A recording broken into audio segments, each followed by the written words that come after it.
Excellence, Monsieur le Président du Parlement de la CEDEAO, Excellence, Monsieur le Vice-président de la Commission de la CEDEAO, honorables députés de la communauté, distingués invités, Mesdames, Messieurs. C'est pour moi un réel plaisir que d'avoir à prendre encore la parole au nom de la Cour de justice de la communauté à cette cérémonie solennelle d'ouverture de la première session ordinaire au titre de l'année 2017 du Parlement de la CEDEAO. Je voudrais, au nom de l'honorable président et des honorables juges de la Cour de justice, vous dire combien nous sommes sensibles à l'immense honneur que vous nous faites en nous y conviant. La Cour de justice profite de l'occasion pour manifester au Parlement de la communauté toute sa solidarité et lui réaffirmer sa disponibilité à renforcer les liens de collaboration et de coopération existant fort heureusement entre les deux institutions. Excellence, Monsieur le Président, Mesdames et Messieurs, la Cour de justice apprécie hautement que le Parlement ait pu faire aboutir le projet de renforcement de ses prérogatives par l'adoption de l'acte additionnel du 17 décembre 2016.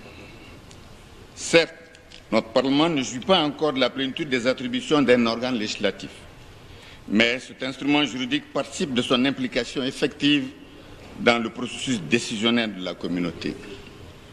Il est heureux de constater que le Parlement de la CEDEAO s'est extrait des rôles consultatifs dans lesquels il était jusqu'à présent confiné. C'est en cela qu'il faut saluer l'intervention de l'acte additionnel du 17 décembre 2016 et souhaiter qu'il apporte plus de visibilité dans la gestion de notre communauté. La Cour de justice se félicite également du renforcement de la démocratie représentative dans la communauté, se traduisant par l'élection des membres du Parlement au suffrage universel direct. Excellence, Monsieur le Président, Mesdames et Messieurs, la Communauté économique des États de l'Afrique de l'Ouest figure au nombre des commissions économiques régionales les plus dynamiques du continent. Ces succès suscitent aujourd'hui des engouements certains. En effet, plusieurs prétendants frappent à la porte.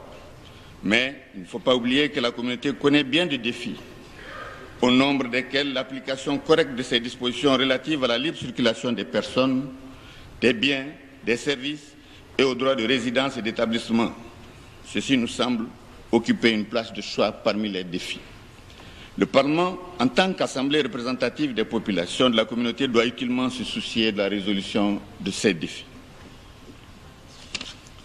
Excellence, Monsieur le Président, Mesdames, Messieurs les honorables députés du Parlement, je voudrais pour terminer m'acquitter d'un agréable devoir, celui de vous réitérer le soutien de la Cour de justice de la communauté, sa disponibilité à entretenir les meilleurs rapports avec le Parlement et son souhait de voir vos travaux couronnés de succès. Que Dieu les bénisse. Je vous remercie.